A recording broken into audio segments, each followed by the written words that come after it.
Vema Church vapindira muri Zimbabwe tiripo pano pa the Tapa Times. So right now to receive a new information, new statement issued by the Constitution Defenders Forum because of a new statement issued by the Zimbabwe Catholic bishops. Conference. So, first the statement that have been issued by the Constitution Defenders Forum, CDF, right? It's a short statement. So, the Constitution Defenders Forum welcomes the Zimbabwe Catholic Bishops Conference pastoral message as a timely defense of the constitutionalism. We support its emphasis on popular sovereignty, warning that proposals to remove direct elections, extend terms, or bypass referendums risk undermining the constitution and concentrating power. We echo concerns on Section 328(7) and call for inclusive consultation and referendums. The constitution belongs to the people, therefore its integrity must be protected. Lapedza vakomana ve-CDF. But vanga vachitenda chi chacho chataugwa ne Zimbabwe Catholic Bishops conference. Ndo patakuda kupinda ka pane zvacho zvataugwa nema-bishops because they've issued a document. It's what, how many pages? 3 pages. This document rakazara zvavari kufunga. So kuti tive nekuzvinzwisisa regai tipinde mariri. So Catholic pastors, Catholic mafata or something, pastoral message on constitutional amendment number 3 in defense of truth, justice, and the voice of the people, 19 March 2026. Tawamna 20, so chakakandwa zuro ichi, very recent, chichiri fresh. So vatanga vachitipo, for what does it profit a man to gain the whole world and forfeit his life? Mark 8 verse 36. Vatangani verse. Right. Dear brothers and sisters, 1. At this critical juncture in our nation's history, your shepherds call for calm reflection, moral courage, and unwavering honesty. The proposed Constitution of Zimbabwe Amendment number 3, Bill 2026, challenges the very foundation of our shared life together. It raises profound questions about governance, trust, and the common good, the conditions that enable every person and community to flourish in dignity and peace. Our Constitution is more than law. It is a solemn covenant born from the overwhelming will of Zimbabweans in 2013, embodying our collective hopes for justice, unity, peace, and prosperity. Right. Vaenda kumberi, avari kutoshora, vaenda kumberi vachiti ivo, the voice of the people must remain supreme.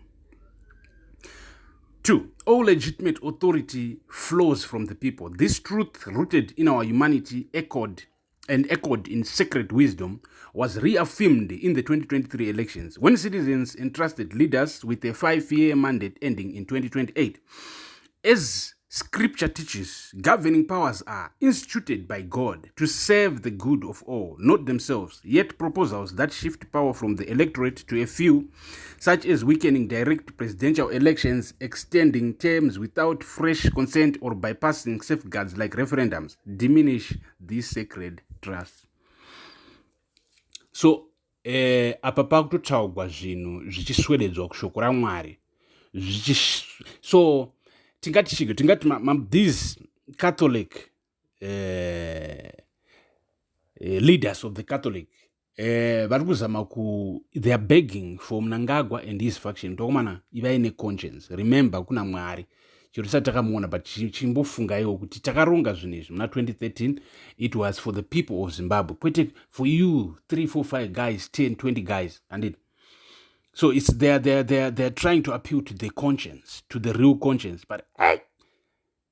But once my voices akadai so atanga kubudikira Catholic Church inzwai zviri kuitika pana Catholic Church pane garage yayo ndokusina kupiwa vanhu mota na Chivayo akakangamwa manje Catholic Church is too big. So anyway, regai tipinde kuti vaenda vachiti mberi vachiti chi. Number 3. President Mnangagwa has often said, the voice of the people is the voice of God. Vox populi, vox dei. Maybe Italy. Right. We hold dear this wisdom. To sideline it risks fracturing the bonds of Ubuntu, UNU, where true leadership builds up the whole community, not just a part. The common good demands that citizens actively participate in decisions affecting their future. Through principles like subsidiary, empowering lower levels of society, and solidarity, sharing responsibility for all. When the people's role fades, so too does the legitimacy of rule. Zvirava kuti kana vanhu vasina any say in the decisions being made by the leaders of the country, teta kutongonasa kuti hamahombwe zvagara zvezanupf zvimambwe zvagara izvezvi. As of right now, people are already like that. Like zanupf munyika ine vanhu like 17 million ukanyatsozvitarisisa, it's like maybe pane kana kuti 50,000 vanobhelieva muzanupf, and then the rest they are just like aiwawo mahumbwe atiri kuitigwa once tagadzira road vanhu vanongotongoona kuti mahumbwe pangonamigwa tara pamusoro. Like these boys ivo vanoona senge vari kuita something. I don't know kuti vanenge vachikuita something here. Itazovaka parliament ine basa renesu, itazovaka bhodha rebasa renesu, iwe horesa vanhu mari inokwana. It's as simple as that. But anyway, regai tiende kumberi.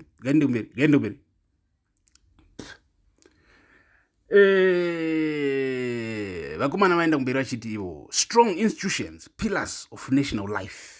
Number 4, peace endures not by force, but through fair, transparent, and independent institutions.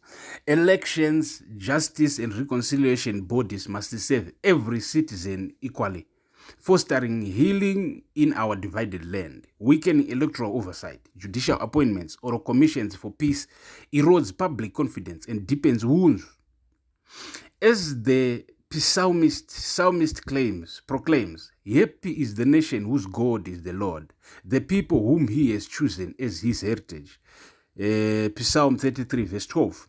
A blessing realized when leaders prioritize righteousness and justice. Proverbs urges, speak out for those who cannot speak, for the rights of the destitute. Speak out, judge righteously, defend the rights of the poor and needy. Proverbs 31 verse 8 to 9. Institutions aligned with the common good unite us. Those captured by narrow interests divide. So, mirai.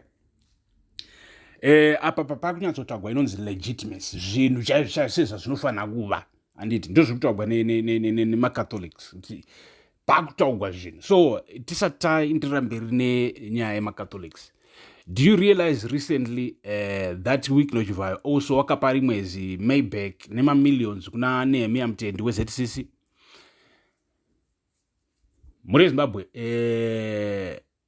Mnangagwa wakarealize kuti vanhu vemuZimbabwe they are so religious, and for example izvi kana uchipinda ZCC unonyengwa nekupiwa kwaita ZCC Mayback. Wakambopiwa futi rimwe zitoyota kumashure rikaita accident akapiwa rimwe zitoyota akapiwa rimwe iko zvinhu zvapiwa futi Mayback. But ndimutende tasaona mufesi anonzi Mutende, unokuti muenda kuchechi anakaitona vakadzi vangani, aminoona vakadzi vangani mufesi yayo. Zvinhu zvaunyatsona kuti these things vanhu vari kunakigwa nelife on a flesh level, they are enjoying pleasure. So don't trust kuti as long as leader wekuchechi kwenyu apiwa mota kana kuti kwaita sei, don't try, it doesn't concern you zvinhu izvozvo. Tasaona sometimes those things never gets to you. And ukaona intention yemunhu kuti unotengera Nehemiah Mutendi kuti he is already a millionaire but unoramba uchimutengera Maybach, what are you trying to do? You are trying to buy something, loyalty from Nehemiah's followers. And in a country like Zimbabwe, Nehemiah will just say, you know what, I'm neutral. He will never say anything. But in reality, iwe wangu urunitengera Maybach, unogara andigona kuzvitengera Maybach arunitengera muruda kunditenga. Do you understand? Same thing ndozvichingoitika even mamwe ose fake prophet ose munoona fake pastors vese vanonga chipiwa zvina. It's just it's politics, because those guys also, you know, they control the masses. They have been able to build following. You know, vachinyepa kunge maprofita, vachinyepa kunge vanoziva Mwari wakambotaura zvavo, vamwe vachizvidza chichi, but they anongori matsotsi, anongori charlatans oga handiti. And apa pakuita basa rekutengamwa. But anyway, regaitinde kumberi ne zviri kubva the Roman Catholic Church handiti, the erosion of democratic sovereignty.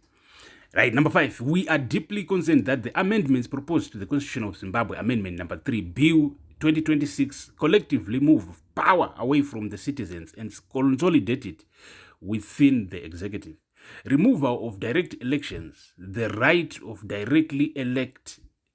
directly elect the president, is a core mechanism of citizen sovereignty.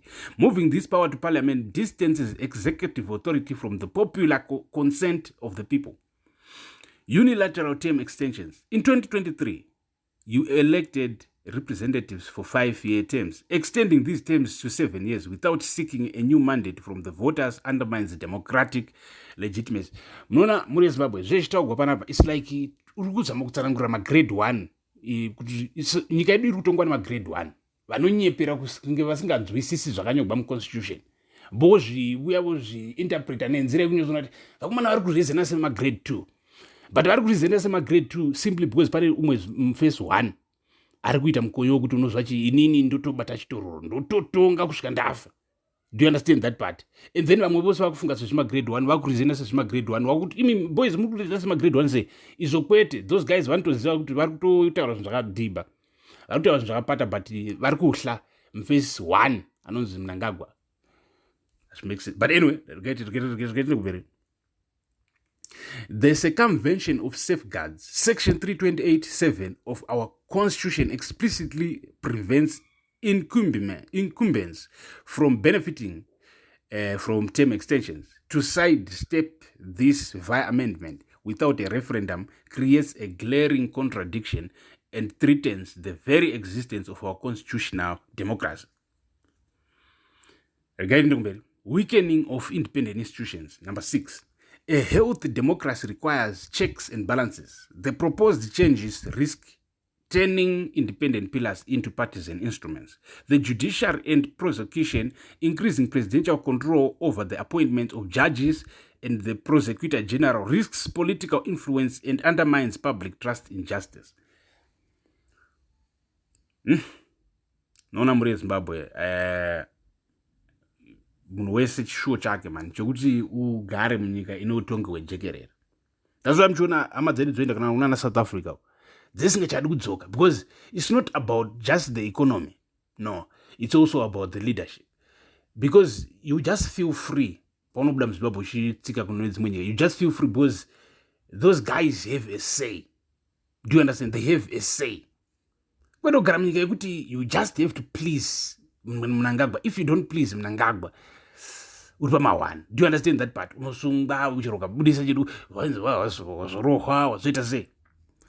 But zvichapera manje. Rikaende kumberi. Electoral integrity, transferring responsibility such as delimitation and the voters' role away from the Zimbabwe Electoral Commission to less independent bodies dilutes the transparency required for free and fair elections. Partisanship of traditional leaders, permitting chiefs to act in a partisan manner fundamentally alters their role as unifying community leaders, and combined with more presidential appointees grants the executive dominance over the Senate. So nyaya yekuti machief they are traditional leaders. Aniti kunzvimbo dzavari havasi vanhu vezanu. But as of right now is a default kuti vanofanira kunge vari vanhu vezanu. In fact, a chief akatotadza kuita munhu wezanu anokwanisa kutobvisa kana kutoregwa chigaro ichocho cheumambo. But at the end of the day zvagara tofanira kuzviparadza zvemachief izvi. Tofanira kuita everything must be voted for. Zvekuti toda kuchengetedza culture. We are bringing new culture. We move. Tikaona kuti culture yedu yanga ine mistakes ava. Because zvekuti ndikwanzi unozvagwa uri mambo. Wofa uri mambo uchingopiwa mari negovernment uchingohora mari. Mwana wako wotevera achingota zvakadhakwa izvo. Toda system yese inofanira kuvotegwa. Right. Handei kumberi. Right. A direct appeal to our leaders. Heed your conscience. To our honorable members of parliament and senators, we speak with deep respect and fraternal concern. You bear a sacred duty before God and the nation to govern for the common good, not personal or partisan gain. Pressures, be they bribes, threats, or promises, may tempt you, but hear Christ's call. Do not fear those who kill the body, but cannot kill the soul. Rather fear him who can destroy both soul and body in hell. Matthew 10 verse 28. Tabuda izviri kubva kuCatholic Church, vakuru veCatholic Church. so zvine mavhesi mukati zvine kuswedera padhuze nemweya, right? Vazobva vauya kushona nechindevele rurimi rwamai vakati chokwadi chinokunda, iqiniso liyangova, truth prevails. Let conscience guide you. Reject any change that silences the people. History will judge whether you safeguarded their voice or betrayed it. Choose integrity, for love does no wrong to a neighbor. Therefore, love is the fulfilling of the law. Romans 13 verse 10. For the common good return to the people. If these amendments genuinely serve the nation's welfare, let the people affirm them. Matters of such gravity demand transparency, wide consultation, and where required, a referendum honoring the Constitution's own protections. The common good is not imposed from above. It emerges when all contribute in solidarity and subsidiarity. The Constitution belongs to every Zimbabwean. It must remain in their hands. Apa ndo pamekwa sense, apa ndo pari kumekwa sense. Rakachipedzisa the document submitted by the Catholic. A call to all citizens. Pamuri manje, right? 10. This is a moment for prayerful responsibility, not fear of strife. Stay informed, speak wisely, and act peacefully. Embody truth, justice, and mutual respect. Values that transcend creed and unite us as one people. Conclusion. 11. Our choices today shape tomorrow. Future generations will ask, did we defend the people's voice? May we answer with conviction, yes, we stood for the truth and the common good. 12. We commend Zimbabwe to Almighty God. Grant our leaders wisdom to serve justice. Strengthen us in unity, peace, and courage. May your steadfast love be upon us, even as we hope in you. Psalm 33 verse 22. The peace of Christ be with you all. Regaiti baba pane mazita ema bishop ema reverend aita zvine. So kuna Reverend Raymond Mupandasekwa, CSR Bishop of Masvingo and Administrator of Chinoi Diocese, ZCBC President. Vanoziva Catholic vanenge vachiziva kuti nzvimbo it's like retired reverend or RT reverend, maybe it's retired, it's the same thing as security soldier. So Reverend Rudolph Nyandoro, Bishop of Gweru, ZCBC Vice President. Reverend Raphael MM. So our ndoma reverends akati one day, so teacher but gaiti kupe mastawo kuti munzwise how legit this is. Raphael MM Ncube, Bishop of Wange, ZCBC Secretary and Treasurer. Rudolph Nyandoro tamtaura Bishop of Gweru. And then Reverend Arasi Ndlovu, Archbishop of Harar. Most Reverend Alex Thomas, SVD, Archbishop of Bulawayo. Reverend Paul Horan Okam, Bishop of Mutare. Reverend Eusebius J. Nyati, Bishop of Gokwe. So this is actually Catholic Church yose Zimbabwe. Manzwani nzvimbo dzose dzataura. So ndo zviri kuitika panapa muri yeZimbabwe kuti veCatholic vatobudikira vachiramba. Achikuziva kuti mamwe machurches right now once zvatanga kudai, so you know they will come out. Motoshamisika chero muchinzwa kunzi vana Nehemia Mutendi vabudikirawo vachiramba zvebill 2030 ivo vapiwa mota nemamillions. Unotogona kutoshamisika ukaona zvakadaro zvichiitika, but obviously ndo zvichatoitika. So garai panapa the Mutapa Times tinenge tichibudisa nyaya dzese dziri kuitika. Hapana update yaunomisa when it comes to politics in Zimbabwe and other issues that are important.